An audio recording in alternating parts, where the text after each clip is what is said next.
എല്ലാവർക്കും സ്ട്രോബെറി ചാനലിലേക്ക് സ്വാഗതം. ഞാൻ ഗീതു. നല്ല ടേസ്റ്റിയും ഹെൽത്തിയുമായിട്ടുള്ള ഒരു വെൽക്കം ഡ്രിങ്ക് റെസിപ്പിയാണ് ഇന്നത്തേത്. Beetroot squash. ഇത് വീട്ടിൽ തയ്യാറാക്കി വെച്ചാൽ പ്രതീക്ഷിക്കാതെ വിരുന്നുകാരെത്തുമ്പോൾ നിമിഷ നേരം കൊണ്ട് വെൽക്കം ഡ്രിങ്ക് റെഡിയാക്കി കൊടുക്കാം. ഈ ചൂടുകാലത്ത് വളരെ റിഫ്രഷിംഗ് ആയിട്ടുള്ള ഒരു ഹെൽത്തി ഡ്രിങ്കാണിത്. ഞങ്ങളുടെ മറ്റ് സമ്മർ ഡ്രിങ്ക് റെസിപ്പികൾ ചാനൽ പ്ലേലിസ്റ്റിൽ കാണാവുന്നതാണ്. റെസിപ്പിയിലേക്ക് കിടക്കുന്നതിന് മുന്നേ നിങ്ങൾ ഈ ചാനൽ ആദ്യമായാണ് കാണുന്നതെങ്കിൽ സബ്സ്ക്രൈബ് ചെയ്യാൻ മറക്കരുത്. അതുപോലെ തന്നെ നിങ്ങൾക്ക് ഈ വീഡിയോ ഇഷ്ടമായാൽ നിങ്ങളുടെ ഫ്രണ്ട്സും ഫാമിലിയുമായി ഷെയർ ചെയ്യാനും മടിക്കരുത്. ഈ ബീട്രൂട്ട് സ്ക്വാഷ് തയ്യാറാക്കുന്നത് 4 പാനീയങ്ങൾ മിക്സ് ചെയ്താണ്. Beetroot juice, ginger juice, lime juice, sugar syrup ഇവ ഓരോന്നായി തയ്യാറാക്കാം. ആദ്യം തന്നെ ബീട്രൂട്ട് ജ്യൂസ് തയ്യാറാക്കാം. അതിനായി 1/2 കിലോ ബീട്രൂട്ടാണ് എടുത്തിരിക്കുന്നത്. ബീട്രൂട്ട് തൊലി ചെത്തി നന്നായി കഴുകി സ്ക്വയർ പീസസായി മുറിച്ചെടുത്തിട്ടുണ്ട്. ഇതിന് മിക്സിയുടെ വലിയ ജാറിലേക്ക് ഇടാം. ഇത് നന്നായി അടിച്ച് അരച്ചെടുക്കണം. ആദ്യം പകുതി ബീട്രൂട്ട് ഇട്ട് അടിച്ചെടുക്കാം.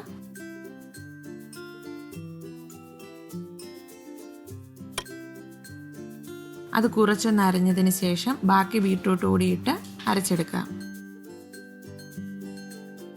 ഇതിപ്പോൾ മുഴുവൻ ബീട്രൂട്ട് ഒന്ന് അരച്ചെടുത്തിട്ടുണ്ട്. ഇനി ഇതിലേക്ക് 1 കപ്പ് വെള്ളം ചേർത്ത് നല്ല പേസ്റ്റ് പോലെ ഒന്നുകൂടൊന്ന് അരച്ചെടുക്കാം. വെള്ളം ഒന്നാകെ ചേർക്കേണ്ട, കുറേശ്ശെയായി ചേർത്ത് അരച്ചെടുക്കാം. ഇനി ഇതൊരു ബൗളിലേക്ക് ഒരരിപ്പയിലൂടെ അരിച്ചെടുക്കാം. നന്നായി തന്നെ നീര് പിഴിഞ്ഞെടുക്കണം. കൈകൊണ്ടുകൂടി പിഴിഞ്ഞ് മാക്സിമം ജ്യൂസ് പിഴിഞ്ഞെടുക്കാം.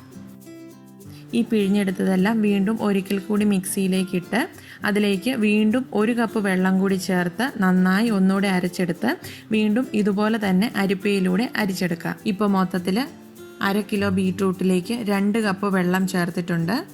മുഴുവൻ ജ്യൂസും ഇതുപോലെ അരിപ്പയിലൂടെ അരിച്ചതിന് ശേഷം ഒരു തുണിയിൽ കൂടി ഒന്നുകൂടെ ഒന്ന് അരിച്ചെടുക്കണം. ഇതിനി ഒരു പാനിലേക്ക് ഒഴിക്കാം. ഇതിനി തിളപ്പിക്കാനായി വെക്കാം. ഹൈ ഫ്ലെയിമിലിട്ട് ഇളക്കി കൊടുത്തുകൊണ്ടൊന്ന് തിളപ്പിച്ചെടുക്കാം. നന്നായി തിളച്ചു തുടങ്ങിയാൽ ഇനി ലോ ഫ്ലെയിമിലേക്ക് ഇടാം. ഇനി ഇത് കണ്ടിന്യൂസ് ആയിട്ട് ഇളക്കിക്കൊണ്ടിരിക്കണമെന്നില്ല, ഇടയ്ക്കൊന്ന് ഇളക്കി കൊടുത്താൽ മതിയാവും.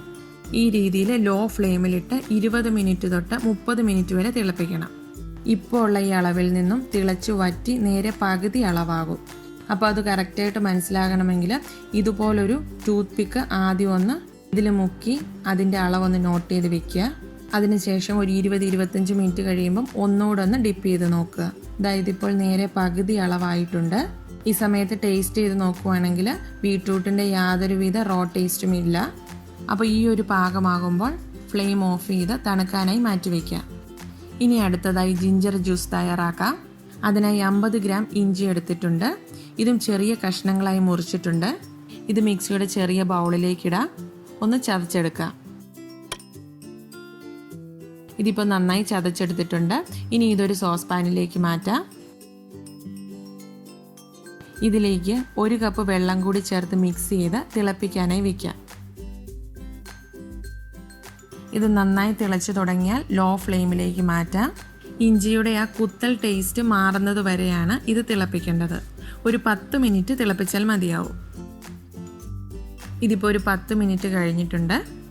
ഫ്ലെയിം ഓഫ് ചെയ്ത് തണുക്കാനായി മാറ്റി വയ്ക്കാം. അടുത്തതായി ഷുഗർ സിറപ്പ് തയ്യാറാക്കാം. അതിനായി ഒരു സോസ് പാനിലേക്ക് 1/2 കിലോ പഞ്ചസാര എടുക്കുന്നു. ഇതിലേക്ക് 1 കപ്പ് വെള്ളം ചേർത്തൊന്ന് ഇളക്കി യോജിപ്പിക്കാം. ഇനി ഇത് തിളപ്പിക്കാനായി വയ്ക്കാം. നന്നായി തിളച്ചു തുടങ്ങിയാൽ ലോ ഫ്ലെയിമിലേക്ക് ആക്കാം. ഇത് തിളച്ച് കുറുകി ഒരു നൂൽ പരുവം ആകുന്നതാണ് പാകം. ഇതിലും കുറുകാൻ വേണ്ടി വെയിറ്റ് ചെയ്യേണ്ട, കാരണം ഇത് തണുക്കുമ്പോൾ കുറച്ചുകൂടെ ഒന്ന് കട്ടിയാകും. അതുകൊണ്ട് ഈ ഒരു പരുവത്തിലായാൽ മതി. ഇനി ഇതും തണുക്കാനായി മാറ്റി വയ്ക്കാം. നമ്മളിപ്പോൾ തണുക്കാനായി മാറ്റി വെച്ചിരിക്കുന്നവ 3ഉം നന്നായി തണുത്തതിന് ശേഷം ലൈം ജ്യൂസ് തയ്യാറാക്കാം. ഇതിലേക്ക് 5 നാരങ്ങയുടെ നീരാണ് വേണ്ടത്. ഇതിപ്പോൾ 5 നാരങ്ങയുടെ നീര് ഞാൻ പിഴിഞ്ഞെടുത്തിട്ടുണ്ട്. 100 ml നാരങ്ങ നീരാണ് കിട്ടിയിരിക്കുന്നത്. ഇപ്പോൾ ബീട്രൂട്ട് സ്ക്വാഷിലേക്കുള്ള എല്ലാ ജ്യൂസും നമ്മൾ റെഡിയാക്കി കഴിഞ്ഞു. ഇനി ഇവയെല്ലാം മിക്സ് ചെയ്യാം. ഇനി ഒരു വലിയ ബൗളിലേക്ക് ആദ്യം തന്നെ ഇഞ്ചിയുടെ ജ്യൂസ് പിഴിഞ്ഞെടുക്കാം. ഇവയെല്ലാം നന്നായി തണുത്തതിന് ശേഷം മാത്രമേ മിക്സ് ചെയ്യാവൂ. ഇനി ഇതിലേക്ക് തണുത്ത ബീട്രൂട്ട് ജ്യൂസ് ചേർക്കാം. ഇതിലൊന്നും തരികളില്ലെന്ന് ഉറപ്പ് വരുത്തണം. തരികളുണ്ടെങ്കിൽ അരിപ്പയിലൂടെയോ തുണിയിലൂടെയോ ഒന്ന് അരിച്ച് തന്നെ ഒഴിക്കണം. ഇനി ഇതിലേക്ക് തണുത്ത ഷുഗർ സിറപ്പ് ചേർക്കാം.